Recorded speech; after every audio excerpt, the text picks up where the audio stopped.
Assalamualaikum warahmatullahi wabarakatuh. Bismillahirrahmanirrahim. Innal hamdalillah nahmaduhu wa nasta'inuhu wa nastaghfiruh wa na'udzu billahi min shururi anfusina wa sayyiati a'malina. Man yahdihillahu fala mudilla lahu wa man yudlil fala hadiya lahu. وأشهد أن لا إله إلا الله وحده لا شريك له وأشهد أن محمدا عبده ورسوله يا أيها الذين آمنوا اتقوا الله حق تقاته ولا تموتن إلا وأنتم مسلمون يا أيها الناس اتقوا ربكم الذي خلقكم من نفس واحدة وخلق منها زوجها وبث منهما رجالا كثيرا ونساء واتقوا الله الذي تساءلون به والأرحام إن الله كان عليكم رقيبا يا أيها الذين آمنوا اتقوا الله وقولوا قولا سديدا يصلح لكم أعمالكم ويغفر لكم ذنوبكم ومن يطع الله ورسوله فقد فاز فوزا عظيما أما بعد فإن أصدق الحديث كتاب الله وأحسن الهدي هدي محمد صلى الله عليه وعلى آله وسلم وشر الأمور محدثاتها وكل محدثة بدعة وكل بدعة ضلالة وكل ضلالة في النار. Alhamdulillah, kita bersyukur pada Allah Subhanahu wa taala pada hari ini, hari Jumat, malam Sabtu, malam yang ke-8 dari bulan Dzulhijjah 1445 Hijriah, bertepatan dengan 14 Juni 2024, kita kembali dimudahkan oleh Allah Subhanahu wa taala untuk duduk bersama di Masjid Baitus Salam dalam sebuah kajian rutin membaca kitab Arkanil Islam yang ditulis oleh Imadat Al-Bahth Al-Ilmi Qism Tarjamah yang ada di Al-Jami'ah Al-Islamiyah bil Madinah Al-Munawwarah, bagian pembahasan ilmiah di Universitas Islam Madinah di kota Madinah An-Nabawiyah, Kerajaan Arab Saudi, kitab yang berjudul Arkanul Islam, Rukun-Rukun Islam. Salawat dan salam semoga selalu Allah berikan kepada Nabi kita Muhammad sallallahu alaihi wa ala alihi wasallam, pada keluarga beliau, para sahabat, serta orang-orang yang mengikuti beliau sampai hari kiamat kelak.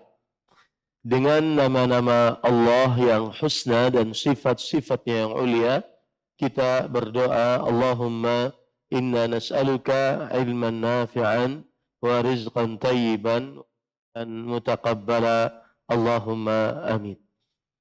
Ahibati fillah, afanillah wa iyyakum, masih kita di dalam bab ar-ruknul awal, rukun yang pertama dari rukun Islam, yaitu syahadatu an la ilaha illallah wa anna Muhammadan Rasulullah. Syahadat la ilaha illallah dan Muhammad sallallahu alaihi wasallam adalah Rasulullah. Dan masih kita di dalam nomor 2, yaitu syurutu kalimatit tauhid. Ketika kita sudah memaknai dan memahami makna dari la ilaha illallah yang merupakan syahadat pertama di dalam 2 kalimat syahadat, maka kita mempelajari syarat la ilaha illallah. Syarat la ilaha illallah ini akan menjadi sangat penting karena tidak sempurna syahadat la ilaha illallah seseorang tanpa mengumpulkan syarat la ilaha illallah. Pada pertemuan sebelumnya kita sudah membahas tentang syarat la ilaha illallah yang pertama, yaitu al-ilmu bima'naha nafyan wa itsbatan. Mengilmui la ilaha illallah dengan maknanya, baik secara peniadaan atau penetapan. Dan kita sudah sangat memahami insyaallah ta'ala peniadaan yang dimaksud meniadakan Tuhan yang diibadahi selain Allah. Dan penetapan menetapkan hanya Allah yang berhak diibadahi, tiada sekutu bagi Allah. Al-munafi lil jahal, yang mana syarat ini kebalikannya adalah yaitu kebodohan. Orang yang bodoh dengan la ilaha illallah, meskipun dia mengucapkan la ilaha illallah, maka tidak akan bermanfaat dengan kebermanfaatan yang sempurna. Kemudian yang dimaksud dengan nafyan, meniadakan, penulis mengatakan nafyan lil ibadati amma siwahu, menafikan ibadah kepada selain Allah. Itu yang dimaksud dengan meniadakan, yaitu pada kalimat la ilaha, meniadakan peribadatan kepada selain Allah. Dan penetapan wa itsbatuha lahu wahdahu la syarikalah, dan menetapkan ibadah hanya kepada Allah, tidak ada sekutu bagi Allah dalam peribadatan. Fala yastahiqquha ghairuhu, tidak ada yang berhak untuk diibadahi selain Allah. Inilah yang dimaksud dengan mengilmui la ilaha illallah. Ya, dengan ilmu ini akhirnya kita menerapkan dengan sebenar-benarnya la ilaha illallah, meniadakan ibadah untuk selain Allah, menetapkan ibadah hanya untuk Allah. Tidak ada yang berhak mendapatkan ibadah kecuali Allah. Dan ibadah yang dimaksud di sini bukan hanya sholat, puasa, zakat, haji, ya, membaca Quran, berdoa, berzikir, tetapi juga yang berkaitan dengan ibadah qalbu, menetapkan ikhlas hanya untuk Allah. Ibadah qalbu ikhlas, menetapkan rasa cinta hanya untuk Allah, menetapkan tawakal, bersandar hati hanya kepada Allah, menetapkan bersabar atas musibah hanya karena percaya itu takdir Allah, menetapkan bersyukur atas nikmat karena pemberian Allah Subhanahu wa taala. Ya, meniadakan keikhlasan untuk selain Allah dalam ibadah. Meniadakan rasa cinta, tawakal, kemudian bersyukur, bersabar untuk selain Allah Subhanahu wa taala. Tidak ada bersandar tawakal kecuali hanya kepada Allah. Itu termasuk ibadah. Dan itu bahkan makna la ilaha illallah yang lebih dalam. Meniadakan rasa harap, hanya kepada Allah. Meniadakan rasa harap kepada makhluk. Siapapun, apapun. Berharap hanya kepada Allah. Meniadakan rasa takut kecuali hanya kepada Allah Subhanahu wa ta'ala. Menetapkannya hanya untuk Allah. Jadi ingat sekali lagi Bapak dan ikhwah. Ibadah bukan hanya sekedar sholat, puasa, zakat, haji, baca Quran. Ibadah juga amalan qalbu. Rasa ikhlas, rasa cinta, rasa sabar, rasa syukur, rasa harap, rasa takut, rasa rasa rohbah, takut menjauhi sesuatu, khasyah, takut karena mengetahui yang ditakuti. Itu semua ibadah. Kita tiadakan itu untuk selain Allah. Dan kita tetapkan hanya untuk Allah. Makanya orang yang sudah mengenal la ilaha illallah dengan baik dan benar, aplikasinya apa? Tidak ada curhat di media sosial. Kenapa? Karena dia berharap hanya kepada Allah. Orang yang mengetahui la ilaha illallah dengan maknanya yang benar, tidak akan pernah putus asa ketika dapat musibah. Kenapa?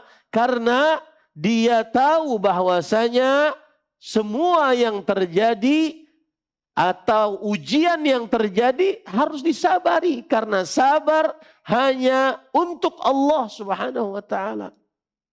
Begitu ya. Itu aplikasi dalam kehidupan sehari-hari. Ya. Dan itu memaknai la ilaha illallah dalam kehidupan sehari-hari. Dan itulah ma'rifatullah, mengenal Allah Subhanahu wa ta'ala dalam kehidupan sehari-hari.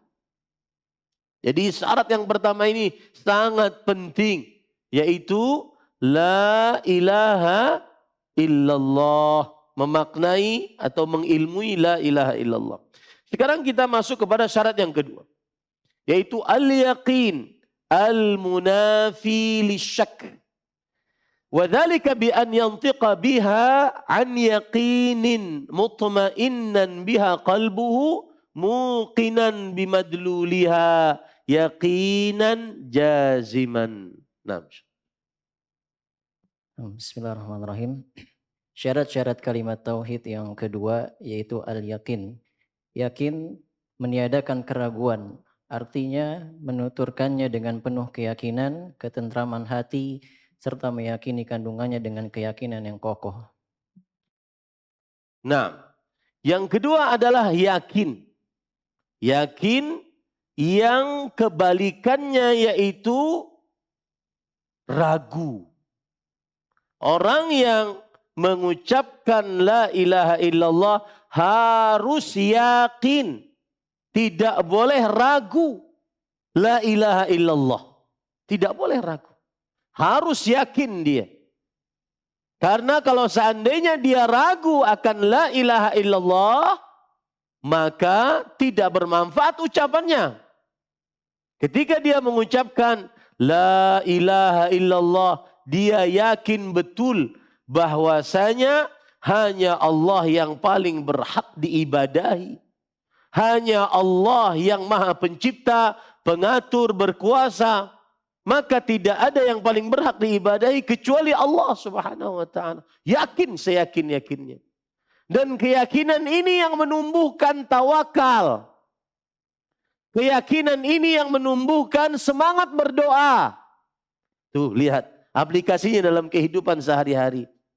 Keyakinan ini yang menumbuhkan selalu berbaik sangka kepada Allah Subhanahu wa ta'ala. Lihat Nabi Musa. Ketika beliau yakin Allah maha pencipta, maha pengatur, maha berkuasa, maka hanya kepada Allah beliau minta petunjuk. Ketika di depan ada lautan, di belakang ada Fir'aun dengan bala tentaranya. Bahkan disebutkan alf, sejuta bala tentara Fir'aun. Dengan lengkap senjatanya. Kemudian kaumnya sudah mulai merengek.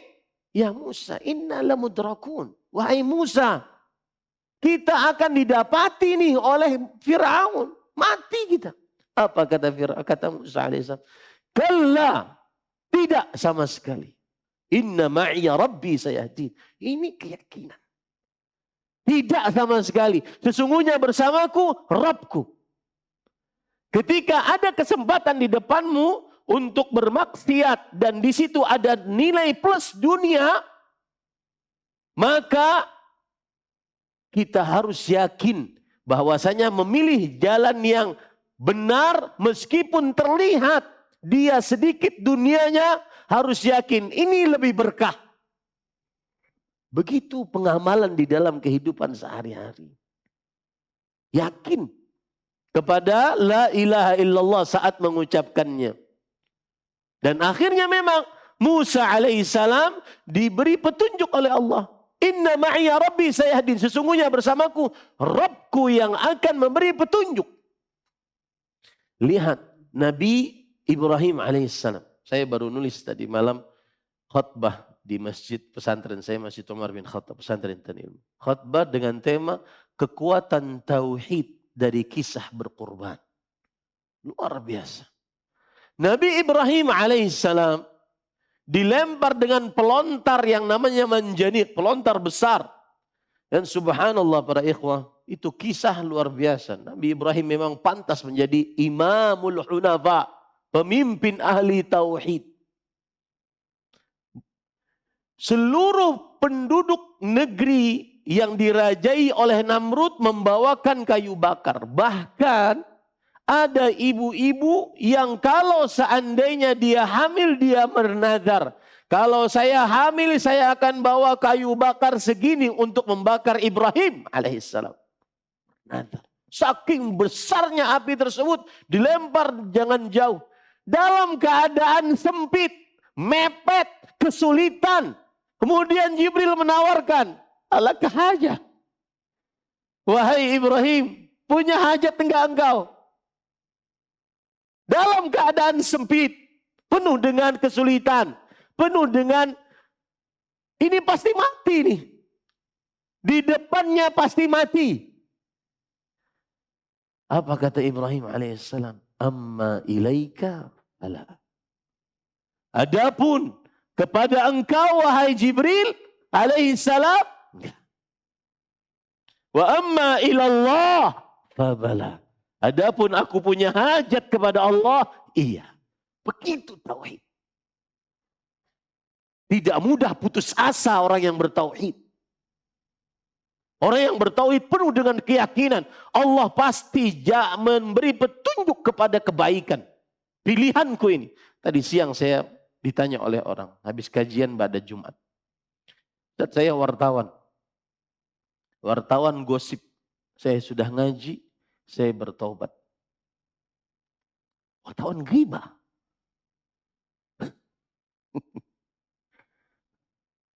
Tapi ekonomi sedang sulit Ustaz.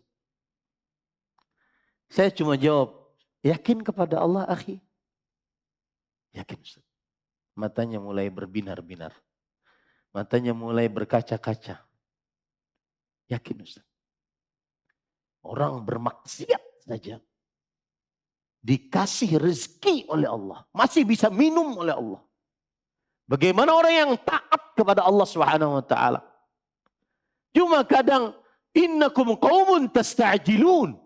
Sesungguhnya kalian adalah orang-orang yang ingin cepat segera. Kita harus paham betul para ikhwan yang dirahmati oleh Allah. Maksiat yang dulu kita kerjakan harus ada penutup dosanya, penghapus dosanya, kompensasinya. Bukan langsung kemudian taubat langsung diganti oleh Allah. Enggak. Biar benar-benar yakin. Ahasiban nas an yutraku an yaqulu amanna wa hum la yuftanun. Apakah manusia mengira ketika mereka mengucapkan kami beriman sedangkan mereka belum diuji oleh Allah Subhanahu wa taala. Wa laqad fatanna alladziina min qablihim fala ya'lamanna alladziina shadaqu wa la ya'lamanna al-kadzibin. Orang-orang sebelum kalian diuji oleh Allah Subhanahu wa taala sehingga lihat terlihat mana yang benar dalam imannya dan mana yang tidak benar, dusta dalam iman. Begitu orang yang bertauhid, yakin dengan la ilaha illallah. Yakin dengan la ilaha illallah dalam hal apapun. Para ikhwan yang dirahmati oleh Allah Subhanahu wa taala. Wallahi, kalau orang ngaji seperti ini, dia benar-benar yakin miftahus sa'adah la ilaha illallah. Kunci kebahagiaan itu la ilaha illallah. Kunci kebahagiaan. Karena dia yakin. Dan para ikhwan yang dirahmati oleh Allah, orang yang ucapan la ilaha illallahnya tidak yakin, maka tidak akan bermanfaat. Kenapa? Karena Allah berfirman di dalam Al-Quran, innamal mu'minuna alladzina amanu billahi wa rasulih thumma lam yartabu wajahadu bi amwalihim wa anfusihim ulaika humus shadiq. Ayat ini luar biasa. Yang artinya, orang-orang beriman yang sebenarnya adalah beriman kepada Allah dan Rasulnya adalah orang-orang yang beriman yang tidak ragu dengan keimanannya. Lalu setelah itu Allah menyebutkan ayat setelahnya. Wajahadu bi amwalihim wa anfusihim. Termasuk tanda orang yang tidak ragu dengan keimanannya. Dengan la ilaha illallahnya. Orang yang semangat bersedekah. Dan saya pesan ini para ikhwan. Ini beberapa hari ini saya dengung-dengungkan di hadapan kaum muslimin. Hidup di dunia itu antara 60-70. Selesai. Habis itu semua yang dikenang dari kita habis, hilang, tidak ada. Istri kita menangis mungkin sehari, 2 hari, 3 hari. Sudah ada yang nawarin. Neng, kalau seandainya sudah selesai masa idah, saya siap. Selesai. Anak kita mungkin menangis sehari, 2 hari. Habis itu mengerjakan pekerjaan kebiasaannya lagi. Habis 60-70. Sedangkan kehidupan setelah kematian lebih lama. Pesan saya, cari amalan yang kalau seandainya kita meninggal, amalan tersebut pahalanya terus mengalir. Ribuan tahun terus mengalir. Karena itu teman sejati kita. Itu yang dikatakan teman seumur hidup. Salah satunya bersedekah dengan harta untuk kepentingan kaum muslimin. Bangun masjid. Lihat Bani Najjar. 1400 tahun yang lalu. Masjid Nabawi dibangun. Maka selama itu terus mengalir pahala. Ini para ikhwan yang dirahmati oleh Allah. Orang yang yakin hasilnya apa? Dia akan semangat untuk beribadah. Semangat untuk berkorban untuk Islam. Kalau bahasa saya di pesantren, berdedikasi. Apa itu? Berkorban untuk Islam di luar kebiasaan. Itu hasil la ilaha illallah yang yakin. Contoh misalkan kurban nih. Salah satu fikih berkurban, perhatikan nih. Rasulullah SAW mengatakan, fatibu biha nafsan. Hadis riwayat Imam Ibnu Majah. Saat berkurban, maka senanglah hati saat berkurban. Jangan terpaksa, nawar terlalu lama. Nyari sejabur tabek yang paling murah. La haula wala quwwata illa billah. Ya. Akhirnya hari raya Idul Adha datang sapi-sapi sejenis kambing. Subhanallah. Salah satu fikih utama berkurban, fatibu biha nafsan, yaitu lapang dada saat berkurban, senang. Kalau berkurban itu senang. Itu namanya ihsan. Itu namanya ihsan. Dan itu hasil dari yakin tadi Pak. Ini gak sia-sia nih. Gak sia-sia. Makanya Allah sudah mengingatkan. Lan yanalallaha luhumuha wala dimauha walakin yanaluhu taqwa minkum. Allah tidak akan mengambil pahala dari Allah, tidak akan mengenakan pahala dengan dagingnya, dengan darahnya, enggak. Tapi takwanya. Di balik kurban ada takwa. Kapan bisa seperti itu? Seseorang bisa tibu biha nafsan. Senang kalau berkurban. Senang. Senang. Ya. Nyari masjid Baitus Salam paling murah yang mana? Wah enggak mahal nih masjid sana. Cari sejabodetabek. Besok hari Arafah baru jadi. Subhanallah. Padahal itu untuk kepentingan akhirat. Yang menemani kita di alam kubur. Dan ingat para ikhwah, saya ulangi berkali-kali. Kehidupan setelah mati lebih lama. Lihat saja, kakek, nenek, buyut kita sudah berapa lama?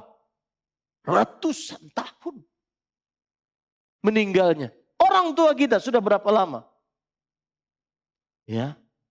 Artinya lebih lama hidupnya setelah kematian dibandingkan di dunia ini. Di dunia ini sementara selesai. 60, 70 selesai. Ini para ikhwah, itu indahnya orang yang yakin dengan la ilaha illallah. Saya sengaja membawakan syarat ini agar bisa dipahami dengan kehidupan sehari-hari kita. Ya. Kemudian hadis yang lain. Riwayat Imam Muslim dari Abu Hurairah radhiyallahu an, Rasul sallallahu alaihi wa ala alihi wasallam bersabda, "Asyhadu an la ilaha illallah wa anni Rasulullah, la yalqallaha bihima 'abdun ghairu syakin fihima illa dakhalal jannah." Asyhadu an la ilaha illallah, dan aku bersyahadat bahwa Muhammad sallallahu alaihi wasallam adalah Rasulullah, tidaklah seorang hamba menemui Allah dengan mengucapkan kalimat tersebut dalam keadaan dia tidak ragu di dalam dua kalimat tersebut, melainkan ia akan masuk ke dalam surganya Allah Subhanahu wa taala. Lihat lagi hadis riwayat Imam Muslim yang lain dari Abu Hurairah radhiyallahu anhu, "Man laqita min wara'i hadzal ha'id yashhadu an la ilaha illallah mustayqinan biha qalbuh fabashshirhu bil jannah." Siapa saja yang engkau temui di balik dinding ini, maksudnya nanti kalau engkau keluar dari majlisku, temui orang, kemudian dia bersyahadat la ilaha illallah, yakin dalam qalbunya, fabashshirhu bil jannah, maka berikan kabar gembira dengan surganya Allah Subhanahu wa taala. Harus yakin, Pak. Harus yakin bahwasanya ini jalan yang diridhai oleh Allah. Meskipun hitungan matematiknya kadang-kadang sedikit. Harus yakin bahwasanya ini jalan adalah yang benar. Meskipun kadang-kadang yang jalan yang salah banyak dunianya. Harus yakin. Disitulah jalan yang penuh dengan berkahnya Allah Subhanahu wa taala. Itu adalah syarat yang kedua. Kemudian syarat yang ketiga, para ikhwah, penulis berkata, al-qabul al-munafi lirrad, wa dzalika bi an yaqbala kulla maqtadathu hadhihi al-kalimah wa lisanuhu fayusaddiqu bil akhbar wa yuti'u al-awamira wa yajtanibu an-nawahiya wala yata'arradu lin-nususi bir-raddi wala bit-ta'wil. Nah, syarat-syarat kalimat tauhid yang ketiga yaitu al-qabul, artinya menerima, yaitu tidak menolak, yang bermakna menerima semua apa yang dikandung kalimat tauhid tersebut dengan hati dan lisannya, yaitu dengan membenarkan semua berita, mentaati semua perintah, menjauhi segala larangan, dan tidak bersikap menolak serta mentakwil terhadap nas-nas. Para ikhwan yang dirahmati oleh Allah Subhanahu wa taala, syarat yang ketiga agar la ilaha illallah kita benar-benar bermanfaat di hadapan Allah adalah menerima. Dan menerima kebalikannya adalah menolak. Menolak la ilaha illallah. Dan itu kebiasaan orang-orang Arab jahiliyah. Mereka menolak la ilaha illallah. Ya, kebiasaan orang-orang Arab jahiliyah. Sebagaimana disebutkan oleh Allah dalam surah As-Saffat ayat 35-37. Innahum idza qila lahu innahum kanu, mereka itu dahulu idza qila lahum, jika dikatakan kepada mereka, ayo ucapkan la ilaha illallah, yastakbirun, mereka menyombongkan diri untuk mengucapkannya. Wa yaqulun a inna latariku alihatina li syairin majnun. Dan mereka akan mengucapkan, apakah kita akan meninggalkan sembahan-sembahan kita ini untuk seorang penyair yang gila. Nabi Muhammad SAW mendapatkan di dalam ayat ini 2 gelar buruk. Seorang penyair kemudian disifati dengan gila. Bal ja'a bil haq wa saddaqal mursalun. Lalu Allah bantah, tidak. Beliau bukan seorang penyair yang gila, tetapi beliau datang dengan kebenaran dan membenarkan para rasul-rasul sebelumnya. Maka para ikhwah, salah satu syarat dari la ilaha illallah adalah tidak menolak ucapan la ilaha illallah. Yang menolak pasti rugi. Ini makna pertama. Makna yang kedua, salah satu syarat dari la ilaha illallah adalah menerima, maksudnya konsekuensi dari mengucapkan la ilaha illallah. Apa konsekuensinya? Membenarkan semua berita yang Allah beritakan di dalam Al-Quran atau melalui lisan Rasul sallallahu alaihi wasallam. Adanya hari kiamat, adanya kehidupan di alam barzakh, adanya surga neraka, surga di dalamnya ada nikmat, di neraka di dalamnya ada siksa, nikmat di dalam surga tidak pernah dirasakan oleh mata satupun, tidak pernah didengar oleh telinga, tidak pernah terbesit di dalam hati. Siksa di dalam neraka juga begitu, tidak pernah bisa dibayangkan. Maka kita harus terima kabar tersebut. Harus terima kabar tersebut. Sebelum hari kiamat nanti ada tanda-tanda kiamat yang kecil, ada tanda-tanda kiamat yang besar. Harus terima. Itu konsekuensi la ilaha illallah. Ya. Kalau seandainya ada penelitian bertentangan dengan berita yang diberitakan oleh Allah dalam Al-Quran dan hadis Rasul sallallahu alaihi wasallam, maka kita tuduh penelitiannya tidak benar. Wajib. Karena itu konsekuensi la ilaha illallah. Kalau ada seperti misalkan di negara-negara mayoritas kafir, mereka menganggap khitanan untuk perempuan itu mutilasi. Dan mereka mengecam keras akan hal itu. Maka kita sebagai seorang muslim yang bersyahadat la ilaha illallah, lebih percaya dengan Rasul Allah, bahwa Rasul sallallahu alaihi wasallam bersabda bahwa khitan untuk perempuan makramatun lirrijal.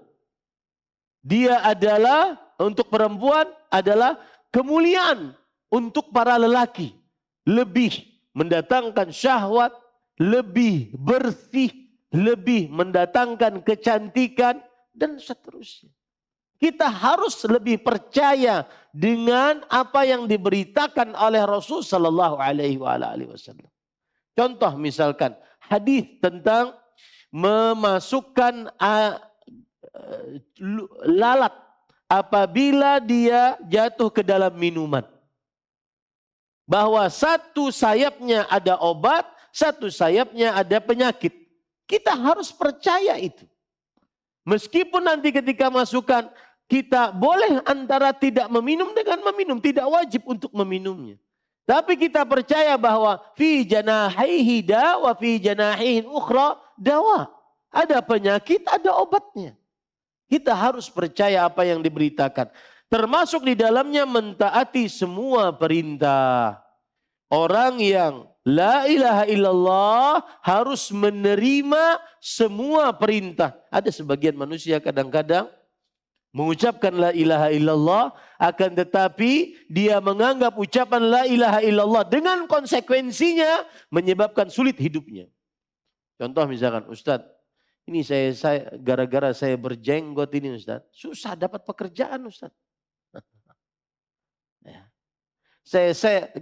Gara-gara saya berjilbab lebar Ustadz, susah dapat pekerjaan. Jadi seakan-akan mengamalkan la ilaha illallah, konsekuensi menerima la ilaha illallah adalah mengerjakan perintah, menjauhi larangan, itu menyempitkan hidup. Ini salah besar. Orang yang mengucapkan la ilaha illallah, maka dia konsekuensinya mengerjakan perintah Allah dan menjauhi larangan Allah Subhanahu wa taala. Dan tidak menolak. Kemudian di sini disebutkan dan tidak bersikap menolak atau mentakwil terhadap nas. Mentakwil artinya menafsirkan dengan tafsiran yang tidak benar. Mentakwil artinya apa? Mentafsirkan dengan tafsiran yang tidak benar. Kalau dengan tafsiran yang benar tidak mengapa. Ya. Mentafsirkan dengan tafsiran yang tidak benar, yang tidak ditunjuki oleh dalil dari Al-Quran, hadis Rasul, dan pemahaman para salafus saleh. Baik. Kemudian pada ikhwan yang dirahmati oleh Allah Subhanahu wa taala, termasuk daripada syarat la ilaha illallah yang keempat adalah al-inqiyad al-munafi litark. Wadzalika bi an yanqada lima dallat alaihi tilkal kalimah zahiran wa batinan. Nah, Syarat kalimat tauhid yang keempat yaitu al-inqiyad, yakni tunduk dan patuh, yang meniadakan sikap ingkar, artinya tunduk kepada apa yang dikandung oleh kalimat la ilaha illallah tersebut secara lahir maupun batin. tunduk dan patuh terhadap kalimat la ilaha illallah, tidak ingkar. Orang yang mengucapkan la ilaha illallah sangat tunduk patuh kepada Allah Subhanahu wa taala. Tidak mengingkari apa yang diperintahkan oleh Allah. Walaupun kadang-kadang berat di dalam kalbunya, maka dia hilangkan keberatan tersebut. Allah berfirman dalam Al-Quran, wa anibu ila rabbikum wa aslimulah. Kembalilah kepada Rabb kalian dan berserah dirilah kepada Allah. Surat Az-Zumar ayat 54. Orang yang mengucapkan la ilaha illallah sangat tunduk, patuh kepada Allah. Tidak mengingkari Allah Subhanahu wa taala dengan perintah-perintahnya. Saya beri contoh misalkan ya para ikhwah dalam kehidupan kita sehari-hari. Orang yang mengucapkan la ilaha illallah, dia sangat tunduk patuh kepada Allah dalam perintahnya. Contoh perihal sholat. Dan ini ada faedah. Sebelum kita sibuk dengan amalan sunnah, perhatikan amalan wajib. Di hari-hari ini, 10 hari pertama bulan Dzulhijjah, waktu untuk beramal, waktu untuk berperang, waktu untuk bersemangat beribadah, bersemangat mengerjakan amal-amal ibadah, apapun, sholat, puasa, sedekah, baca Quran, berdoa, takbir, tahmid, tahlil, berbuat baik kepada tetangga, kemudian berbakti kepada orang tua, memuliakan tamu, dan seterusnya, memberi makan kepada orang miskin, dan seterusnya. Waktu yang untuk beramal saleh. Tidak ada hari-hari yang lebih agung dibandingkan beramal saleh di 10 hari pertama bulan Dzulhijjah. Maka para ikhwan yang dirahmati oleh Allah Subhanahu wa taala, orang yang mengucapkan la ilaha illallah dan dia paham makna tunduk patuh, maka dia akan mendahulukan yang wajib-wajib dulu. Salat wajib misalkan. Salat wajib. Dia benar-benar kerjakan tepat waktu, berjamaah di masjid, kemudian dia datangnya tidak masbuk. Antara azan dan iqamah dia bisa berdoa agar benar-benar qalbunya benar-benar menuju Allah saat sholat berjamaah, sholat wajib tersebut. Tidak asal-asalan di dalam sholat wajibnya. Kemudian pantang untuk mengerjakan sholat di dalam rumah kecuali dalam keadaan mungkin terpaksa seperti safar. Saya kemarin nonton video Syekh Ibn Baz rahimahullah. Beliau mengatakan, as-salatu fil bait min sifatil munafiqin. Sholat di dalam rumah itu termasuk sifat orang-orang munafik. Maka orang yang mengucapkan la ilaha illallah, dia sangat tunduk patuh bahwa sholat laki-laki di masjid. Menjauhi sholat tidak berjamaah, diwajibkan berjamaah. Berusaha semaksimal mungkin mengerjakan qabliyah ba'diyah. Terus seperti itu. Orang yang mengucapkan la ilaha illallah sangat tunduk di dalam perintah. Kadang sulit para ikhwan. Apalagi kalau seandainya antum kerja di pasar. Ya. Kadang-kadang orang di pasar kan dia mengeluarkan barang. Ya, barang. Kemudian nanti kalau waktu sholat dia harus masukin barang lagi tutup. Ya, kadang-kadang ada yang protes. Ustadz, kalau sholat 5 waktu kita di pasar habis waktu Ustadz. Kapan dagangnya? Iya betul. Maka orang yang mengucapkan la ilaha illallah dan dia tahu syarat la ilaha illallah, dia tidak akan pernah mengatakan seperti itu. Merasa berat. Ada orang pernah curhat kepada saya, Ustadz kenapa sih harus ada wajib zakat? Jawabannya kan, wajib zakat berat. Jadi ceritanya beliau ini kerja di Arab Saudi, kemudian banyak tabungan, lalu dia pulang atas perintah orang tuanya. Ustadz saya di negara saya, bukan di Indonesia ya, Ustadz saya di negara saya akan tidak akan bekerja. Saya akan mengurus orang tua, kemudian uang yang saya kumpulkan dari bekerja tersebut, saya akan gunakan untuk hidup. Kemudian untuk lauk, pauk, saya akan berkebun dan seterusnya. Pertanyaan saya Ustaz, wajibkah saya tetap zakat? Saya kan tidak ada penghasilan. Maka saya katakan, selama ada harta yang sampai nisab melalui satu haul, dimiliki secara sempurna dengan kepemilikan sempurna, wajib zakat. Wah ini memberatkan umat begitu Ustaz. Nah, kapan ada perkataan seperti itu? Ketika tidak paham syarat la ilaha illallah. Contoh itu dalam perintah ya. Sholat, zakat sudah saya contohkan tadi. Contoh yang lain lagi. Ini puasa. Ada video saya tentang tidak ada dalil yang membolehkan orang bekerja keras untuk berbuka puasa. Ada yang komen gini. Coba si ustadz ini jadi kuli bangunan. Baru tahu rasa. Maka pada ikhwah, orang yang mengucapkan la ilaha illallah tidak akan. Dia sering sekali mengatakan sami'na wa ata'na. Sami'na wa ata'na. Dan itu Pak, sami'na wa ata'na bukan di masjid saja. Nanti ketika di luar. Makanya para ulama mengatakan la tanzur, la tabhath an akhlaqir rijal fil masajid. Jangan cari akhlak seseorang di masjid. Semuanya taat, semuanya soleh.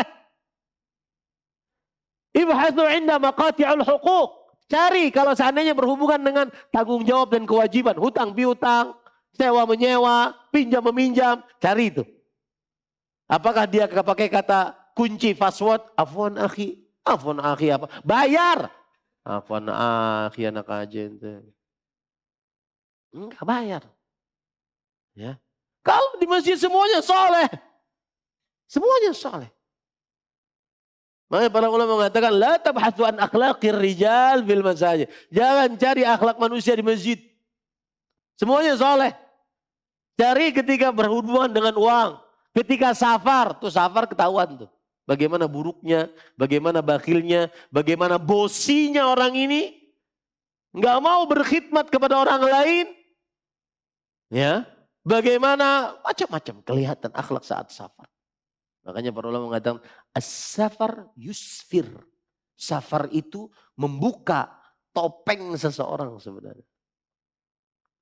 Taib, pada ikhwan yang dirahmati. Jadi itu tadi semuanya adalah contoh daripada ketaatan. Contoh daripada larangan. Ini sudah azan belum? Contoh daripada larangan. Misalkan jilbab. Dilarang seorang perempuan untuk bertabarruj.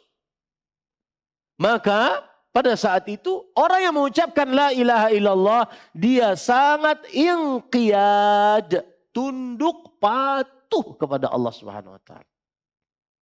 Ya, tidak merasa panas, tidak merasa tidak nyaman Ustadz. Semuanya jilbabnya pendek-pendek, masa saya kondangan jilbabnya lebar? Enggak ada. Enggak ada urusan. Urusan saya dengan Allah. Saya yang mengucapkan la ilaha illallah. Saya harus inqiyad, tunduk patuh kepada Allah Subhanahu wa taala. Nah, silahkan azan dulu. Setelah azan saya buka pertanyaan, habis waktu iqamah kita langsung tutup kajiannya. Nah, wallahu a'lam. Tafadhal bil adzan. Baik. Para ikhwan yang dirahmati oleh Allah, itulah tadi beberapa dari syarat-syarat kalimat tauhid. Yakin, kebalikannya adalah ragu. Kemudian menerima, kebalikannya adalah menolak. Dan yang keempat, tunduk dan patuh, kebalikannya adalah mengingkari. Orang yang mengucapkan la ilaha illallah, maka dia sangat patuh kepada Allah.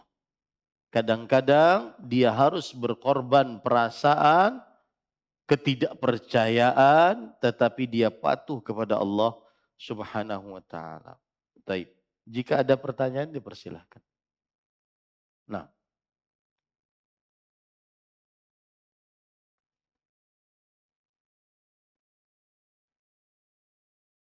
Silahkan.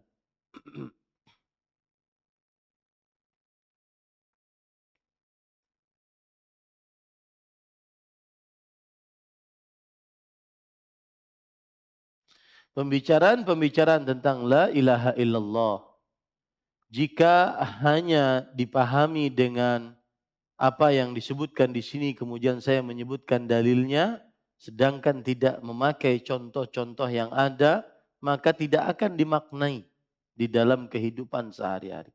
Saya beri contoh ketundukan dan kepatuhan ini para ikhwah. Tentang salah satu penyakit masyarakat di zaman sekarang. Apa itu? Judol dan pinjol. Judi online dan pinjaman online. Dan ini ternyata, saya dapat kabar dari beberapa orang, ternyata yang sudah ngaji tauhid ikut-ikutan dalam. Maka para ikhwan yang dirahmati oleh Allah,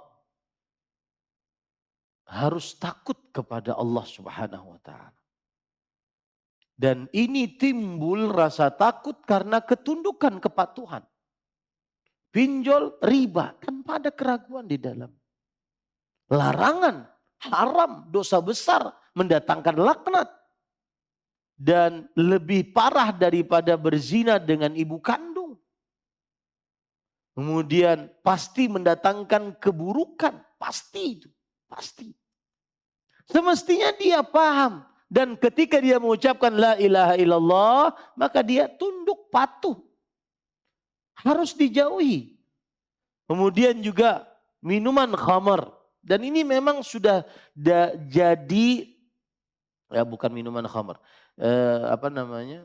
Judi online. Ini sudah termasuk daripada salah satu tanda hari kiamat. Maka para ikhwan yang dirahmati Allah, tidak ada keraguan. Dia dan tidak bisa didiskusikan ini. Itu haram, dosa besar, mendatangkan laknat. Orang yang mengucapkan la ilaha illallah harus tunduk patuh. Ustadz, kami memerlukan. Maka jawabannya para ikhwan yang dirahmati oleh Allah, innallaha tayyibun la yaqbalu illa tayyiba. Rezekimu tidak akan datang dari cara yang haram. Harus kita benar-benar tunduk kepada Allah Subhanahu wa taala akan hal tersebut. Begitu orang yang mengucapkan la ilaha illallah. Orang yang mengucapkan la ilaha illallah sangat tunduk patuh kepada Allah Subhanahu wa taala. Dan ingat, ketundukan kepatuhan terutama diuji saat dalam keadaan-keadaan genting. Allah berfirman tadi, ahasiban nas an yutraku an yaqulu amanna wa hum la yuftanun. Apakah mereka dibiarkan mengucapkan kami telah beriman sedangkan mereka belum diuji oleh Allah Subhanahu wa taala. Harus ada ujian agar diketahui mana yang la ilaha illallahnya benar-benar menancap dalam kalbu dan mana yang tidak menancap. Nah ini para ikhwah. Wallahu a'lam. Baik. Jika dapat musibah karena kezaliman orang lain, apakah itu harus diyakini karena Allah? Semua apapun yang terjadi yang menimpa kita itu adalah takdir Allah. Baiknya, buruknya. Makanya kan dalam hadis Rasul sallallahu alaihi wasallam, antu'mina bil qadari khairihi wa syarrih. Beriman kepada takdir baik dan buruknya. Ya, baik dan buruknya. Itu musibah baik orang lain yang menimpakan kepada kita atau karena dosa-dosa kita, maka itu semua datang dari Allah Subhanahu wa taala. Ini para ikhwan yang dirahmati oleh Allah Subhanahu wa taala. Dan ingat nih, orang yang mengucapkan la ilaha illallah, dia tidak akan dapat musibah, tidak akan putus asa. Tidak akan bingung. Kenapa? Karena dia cukup meyakini, oh ini takdir Allah. Saya hanya diperintahkan untuk mengucapkan qaddarallahu wa ma syaa fa'al. Atau mengucapkan kalau musibah inna lillahi. Atau mengucapkan alhamdulillahi ala kulli hal. Segala puji atas kepada Allah atas segala sesuatu yang terjadi. Dan ini saya berpesan pada ikhwah. Kadang-kadang orang sudah lama ngaji. Jadi panitia kajian. Dekat dengan beberapa ustadz. Pas dikenakan musibah. Hilang ilmunya. Ilmunya hilang. Ilmu yang tentang takdir. I'lam annama asabak lam yakun liyuqti'ak. Wa ma akhta'ak lam yakun liyusibak. Ketahuilah, apa yang menimpamu karena memang sudah takdirmu tidak akan pernah meleset. Apa yang belum engkau dapatkan karena memang belum takdirmu tidak akan pernah kamu dapat. Hilang itu. Ya, hilang.